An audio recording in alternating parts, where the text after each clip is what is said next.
So I've recently officially finished the One Piece live action. I only have 4 videos up on my channel because you guys only want them to be uploaded once a week. I'll release the next 4 every week, every Monday. So since I finished it, I thought it'd be cool to do kind of like a review, and this is going to be a little bit different. I plan on making 2 videos, one of them being about everything I liked and the other one being everything that I disliked about the One Piece live action, which is this video. I thought doing it this way would make everything easier, but overall I think the live action was good, not great. I think some people are rating it higher than I think, and that's their opinion. They are entitled to that. There's a lot of stuff that I liked about it, a lot of the stuff that I did not like about it, and I understand that they won't adapt everything one-to-one, which is fine, because if they did, then the live action would lose to the anime and manga. But at the same time, I feel like they could have adapted more. I give it about a 6 out of 10. I enjoyed my time watching it, and I'm glad that it's getting to season 2. But if you guys enjoy regular anime content like this, make sure you guys like the video, subscribe to the channel, hit the notification bell so you guys never miss out on a new video. With that away, my name is Potential Unleashed, and let's get into my review of everything that I disliked about the One Piece live action. I do want to give a little bit of a discretion. I have only seen the One Piece live action once. Typically when it comes to reading or watching something, I like to watch it at least twice before I can say I can give it a proper review, because I think when you watch something for the first time, you look at it through a really critical lens, and you could even say that you're being overly critical at times. And so I think that in watching it a second time, I would be less critical, and that different things that I didn't like or I did like, my opinion could change. And so right now, this is how I feel after my first time watching it. I do believe, like I said earlier, that it shouldn't be a one-to-one from the manga, but at the same time, in my opinion, I think they changed a little bit too much. What's funny is about the pacing when it comes to the manga, except for probably breaks and stuff, when it deals with reading it weekly, and if you wait, you probably wouldn't have an issue with it. But the manga typically has the best pacing. The anime, its pacing is very slow, to the point where sometimes I don't even enjoy watching the One Piece anime anymore. And the live action, I think the pacing was really too fast. They adapted the East Blue Saga in 8 episodes. To put that into perspective, the manga, it took them around 100 chapters, and then in the anime it took them about 55 or so episodes. The thing that makes One Piece such a great story is the world building and the character, and them forcing the entirety of the East Blue Saga in 8 episodes. I feel like some characters got less screen time, and we didn't really get to see them develop as we did in the anime. And some of those characters include people like Kobe, like Usopp, and Sanji. One Piece, it's a series about different emotional moments, and I do think that when it came to the important emotional scenes, for example, like Shanks giving Luffy the straw hat,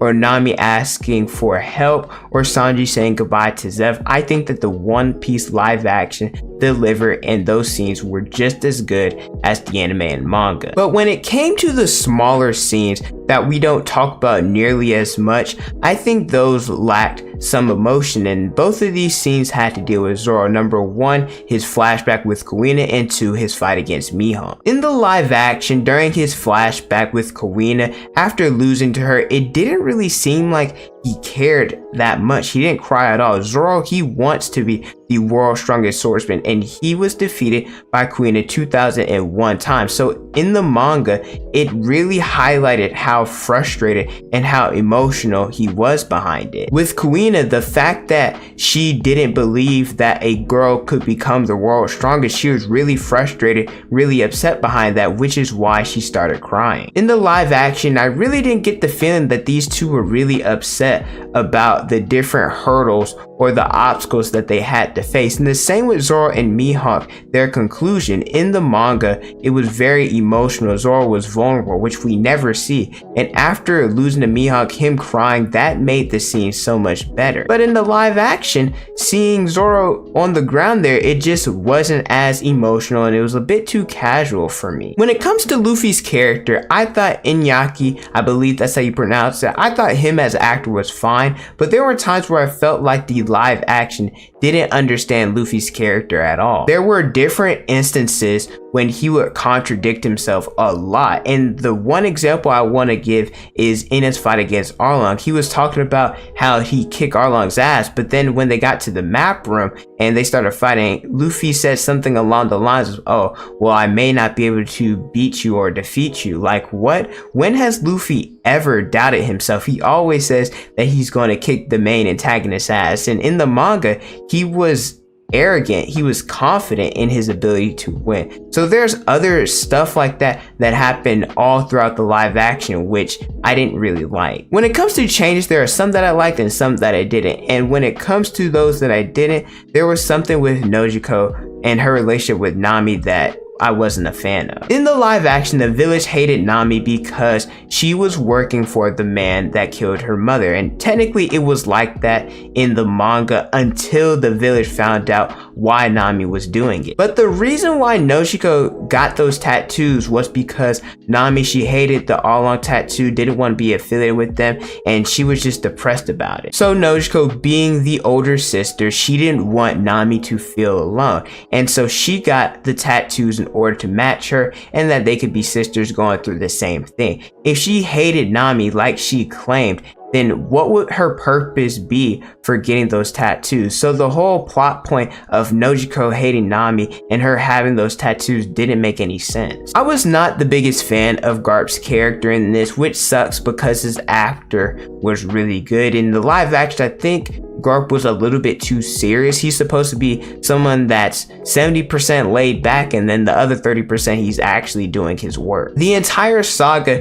he was going after Luffy, and then when he finally met up with him after Arlong Park, the scene, I thought it was a little bit anticlimactic for how much they had built up the search of Garp going after Luffy. And his reveal was trash too. After Enies Lobby dealing with CP9, saving Robin, and then having another Marine go after him who was stronger and faster than CP9 and was able to damage Luffy, that was crazy. And then on top of that, him revealing that he is Luffy's grandfather, him talking about what the Yonkos are, talking about that dragon is Luffy's father. How is that going to be changed for future seasons? Me personally, I just think they showed a little bit too much of the Marines in general. Like, for example, Kobe, the whole thing with him and Luffy and how they departed and then they saw each other again at Enies Lobby and then Marineford. It was really touching when they got to reunite compared to here after they had only left each other for a few days, and he saw Kobe like 3 or 4 times before they finally went out to the Grand Line, so it makes their reunion not that much special. The amount of screen time that they spent with the Marines, they probably could have used that. I much rather would have preferred them just go ahead and do Baratier with Don Krieg instead. The East Blue Saga was to showcase that the Straw Hats are a crew that people underrate, but they are strong and they're ready for the Grand Line, while also sprinkling in the fact that they have not yet achieved the pinnacle of strength. We've seen Mihawk, we've seen Shanks display what top tiers are capable of doing. The Straw Hats struggle against different individuals that they shouldn't have. There was a team fight against Buggy. There's also Zoro and Sanji teaming up 2-on-1 against Kurobi. He's not that strong. Sanji was able to defeat him himself. Luffy against Arlong at the Baratier, why was he struggling so bad against him? Like, Luffy was way stronger than Arlong, and him being tossed around like that was pretty trash. The scene that really pissed me off so badly was during Syrup Village